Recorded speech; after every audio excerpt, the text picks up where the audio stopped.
क्यों मेघनाद को कोई मार नहीं सकता था। वो बड़ा ही पराक्रमी था और मेघनाद इतना पराक्रमी था कि उसके सामने उस समय कोई भी राक्षस देवता कोई टिक नहीं पाता था। अब दोस्तों आइए जानते हैं कि मेघनाद के पास इतना बल कहाँ से आया और ये पूर्व जन्म में क्या था। दोस्तों जितने भी राक्षस हुए हैं जो काफ़ी बलशाली भी थे, उनके अंदर या तो किसी वो देवता से श्रापित थे या उनको किसी ने श्राप दिया था, लेकिन मेघनाद में ऐसा कुछ भी नहीं था। दोस्तों ऐसी रोचक जानकारी के लिए आप मेजर टिप्स एकदम चैनल सब्सक्राइब कर सकते हैं। दोस्तों मेघनाद के जानने से पहले उसके पूर्व के बारे में जान लेते हैं कि कैसे मेघनाद इतना पराक्रमी बना। दोस्तों रावण और कुंभकर्ण दोनों श्री विष्णु जी के द्वारपाल हुआ करते थे पूर्व जन्म में, जय विजय नाम करके। उनको सनकादिक ऋषि ने श्राप दे दिया था, इस वजह से उनको ये अवतार लेना पड़ा था राक्षस कुल में।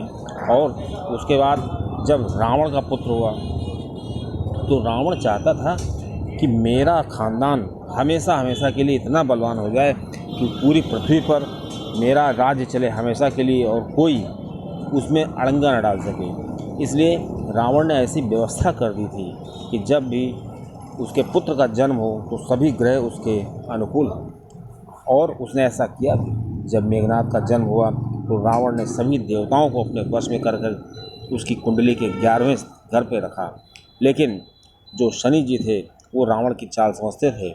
शनि ने अपना स्थान बदल के 12वां कर लिया।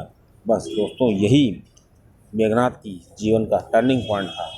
लेकिन इसके बाद रावण ने शनिदेव को काफ़ी कष्ट पहुंचाया और उसको हमेशा अपने नीचे रखा, अपनी कुर्सी के नीचे।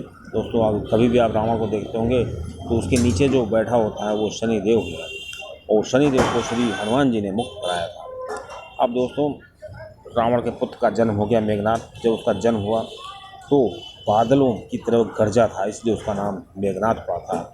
और दोस्तों शुक्राचार्य जी से उसने सभी तरह के दिव्यास्त्रों की जानकारी प्राप्त की थी, शिक्षा ली थी। और दोस्तों रावण चाहता था कि मेरा पुत्र बहुत ही पराक्रमी है।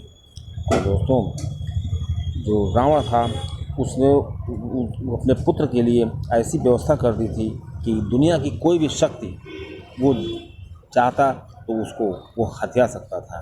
दोस्तों मेघनाद के पास एक वरदान भी था कि उसकी जो कुल देवी थी नीलकंठा, वो देवी की वो तपस्या करेगा और उनकी पूजा करके जाएगा तो वो देवी ने पहले तो उनको एक अच्छे तरकस दिया था, दिव्य धनुष दिया था।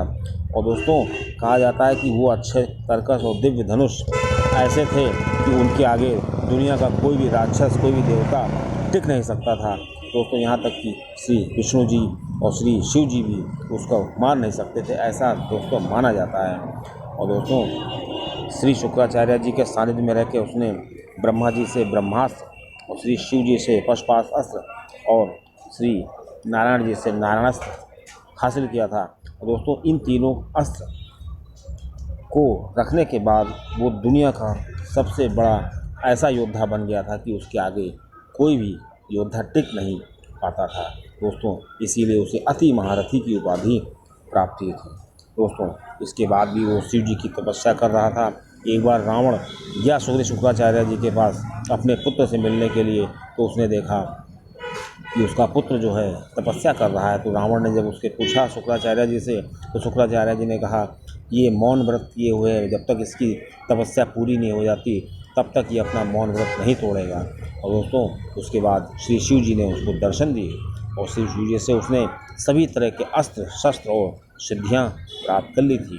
दोस्तों मेघनाद के बारे में जानते हैं कि मेघनाद जो था उसने वैष्णो यज्ञ कराया था। और वैष्णो यज्ञ केवल 2 ही लोग करा पाए थे अभी तक, कि कर्ण और मेघनाद। दोस्तों क्योंकि वैष्णो यज्ञ करना बहुत ही कठिन होता है, और जो वैष्णो यज्ञ पूरा कर लेता है उसके पास ऐसी ऐसी सिद्धियाँ प्राप्त हो जाती हैं कि वो बहुत ही पराक्रमी हो जाता है, उसका दुनिया में कोई मुकाबला नहीं कर सकता है। अब दोस्तों आपको बता दें मेघनाद के बारे में, जब देवासुर संग्राम हुआ था तो रावण ने सभी देवताओं को बंदी बना लिया था। अपनी दोस्तों सभी देवताओं ने योजना बनाई और वहाँ से उसके बंदी गृह से भाग निकले। जब ये चीज़ मेघनाद को पता चली, क्योंकि मेघनाद के पास मायावी शक्तियाँ भी थीं और वो ऐसी शक्तियाँ थी कि उसका जो रथ था मेघनाद के सोचना जो सोचता था मेघनाद वो उसी दिशा में चल देती थी और वो छुप भी सकता था। इसी का फ़ायदा उठा करके मेघनाद ने सभी देवताओं को वापस बंदी बना लिया। अब दोस्तों उसके बाद क्या हुआ, इंद्र से काफ़ी उसका झगड़ा हुआ और उसने इंद्र को भी बंदी बना लिया। इसी तभी से उसका नाम इंद्रजीत पड़ गया। दोस्तों इस प्रकार का था मेघनाद। अब दोस्तों मेघनाद जो था उसकी शक्ति का आप अंदाज़ा इसी से लगा सकते हैं कि श्री हनुमान जी जैसे जो श्री शिव जी के अंशा अवतार थे उनको भी उसने बंदी बना लिया था दोस्तों। और श्री लक्ष्मण जी जो श्री शेषनाग जी के अवतार थे उनको भी उसने बेहोश कर दिया था। अब दोस्तों इससे अब अंदाज़ा लग सकता है कि मेघनाद कितना बलवान था। अब दोस्तों अब आइए जानते हैं कि क्या कारण था कि जो मेघनाद था वो इतना पराक्रमी हो गया और मेघनाद को पूर्व जन्म में क्या ऐसा था, श्राप मिला था या वरदान था कि उसने इतनी शक्तियाँ प्राप्त हुई थी। दोस्तों एक बार श्री राम जी से अगस्त मुनि मिलने आए थे, तब उन्होंने जो चर्चा की थी श्री राम जी से उसमें सभी योद्धाओं के बारे में चर्चा हुई थी। तब श्री अगस्त मुनि ने बताया था कि मेघनाद इस पूरी सदी का सबसे बड़ा पराक्रमी और सबसे बड़ा योद्धा था। अगर वो गलत कार्यों में न संलग्न होता तो शायद उसको कोई मार नहीं सकता था और उसकी भी पूजा होती, उसके भी मंदिर होते और जैसे कि अन्य देवताओं के होते हैं। अब दोस्तों क्या कारण था, क्या था ऐसा कि जो मेघनाद था पूर्व जन्म में क्या था। दोस्तों इससे हम ये पता कर सकते हैं कि चूँकि मेघनाद को एक योगी पुरुष ही मार सकता था, ऐसा पुरुष मार सकता था जिसकी इंद्रियां वश में हो और वो 14 वर्षों तक न सोया हो, न खाया हो, न तो उसने स्त्री का मुख देखा हो। दोस्तों ऐसा ही योगी पुरुष जो उस समय पूरी दुनिया में केवल अकेला ही था, मतलब पूर्व जन्म में मेघनाद जो था वो किसी भी अवतार में नहीं था, क्योंकि उसको श्री लक्ष्मण जी ही मार सकते थे, क्योंकि लक्ष्मण जी को ये चीज़ पता थी। इसीलिए लक्ष्मण जी ने अपने आप को योगी पुरुष बनाया और 14 वर्षों तक ना तो स्त्री का मुंह देखा, ना तो उन्होंने भोजन किया और ना तो वो सोए। दोस्तों इतनी शक्तियाँ होने के बाद जाके वो श्री मेघनाद जी का वध कर पाए। अब दोस्तों इससे ये पता लगता है, इससे ये निष्कर्ष निकल सकता है कि मेघनाद पूर्व जन्म में कोई भी उसने कभी जन्म ही नहीं लिया था, बस उसका इसी रावण के ख़ानदान में जन्म हुआ था। और इस वजह से किसी भी शास्त्र में कहीं भी ऐसा नहीं मिलता है कि जो मेघनाद था वो पूर्व जन्म में क्या था।